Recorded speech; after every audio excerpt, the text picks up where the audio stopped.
Humina na at isa na lang severe tropical storm ang bagyong Nina na nasa West Philippine Sea. Wala na rin nakataas na tropical cyclone warning signal sa anumang bahagi ng bansa. Pero may epekto pa kaya ang bagyo sa bansa? Alamin natin ang detalye mula kay GMA resident meteorologist Nathaniel Cruz. Mang Tani. Maraming salamat, Rafi. Wala na nakataas na tropical cyclone warning signal sa alimang panig ng bansa.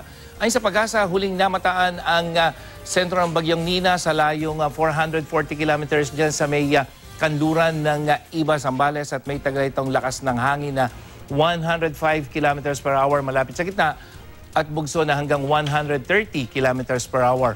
At ito ay inaasahang kikilos pa kanluran, timog kanluran sa bilis na 17 kilometers per hour. Batay sa forecast track ng Pag-asa ay magbabago ang direksyon nito bago lumabas ng Philippine Area of Responsibility at ito nga ipapunta ng timog kanluran at ito ay sanhi ng malakas na hanging amihan na makakaapekto sa galaw ng bagyo. Wala nang direktang epekto sa bansa ang bagyong Nina pero nahihila nito ang malakas na amihan na nagpapasungit naman ng lagay ng karagatan dyan sa mga probinsya ng Zambales at Bataan maging sa mga coastal areas na sakop ng Hilagang Luzon. Ito yung Ilocos Region at Cagayan Valley. At dahil dito, mapanganib pumalaot ang mga maliliit na sasakyang pandagat. Ayon sa Metro Weather, sa Luzon, asahan ng mga pagulan pero hindi na po ito dulot ng bagyong Nina dito sa may Northern Luzon, lalo na sa may Cordillera at Cagayan Valley, maging dyan sa Ilocos Region at sa ilang bahagi ng Central Luzon. Sa Southern Luzon, ang Kabikulan, makakaranas ng mga pagulan at mga kumisan ay malalakas na thunderstorm, maging ang Calabarzon. Sa Visayas naman, asahan din ng mga pagulan mula dyan sa Western, Central at ilang bahagi ng Eastern section pero pagdating ng gabi, asahan na ang magiging maaliwalas na panahon.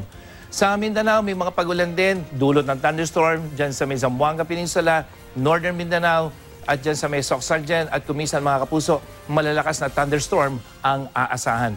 At dito sa Metro Manila, posible rin ang thunderstorm, lalong-lalo na ngayong hapon pero pagdating ng gabi ay bababa ang tsansa ng ulan at magiging maaliwalas ang panahon.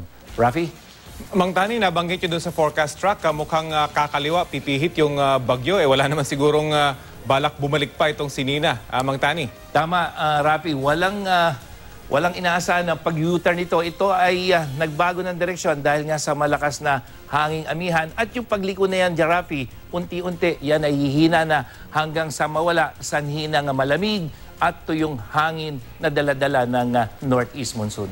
At Mang Tani, meron pa ba ibang weather disturbances na aasahan na bago magbagong taon?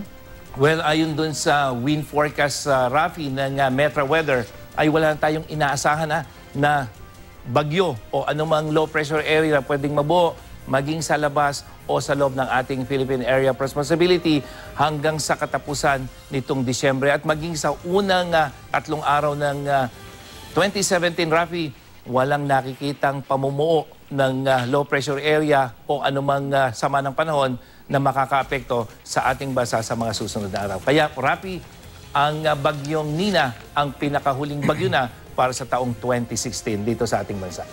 Okay, maraming salamat po Mang Tani, ang ating resident meteorologist.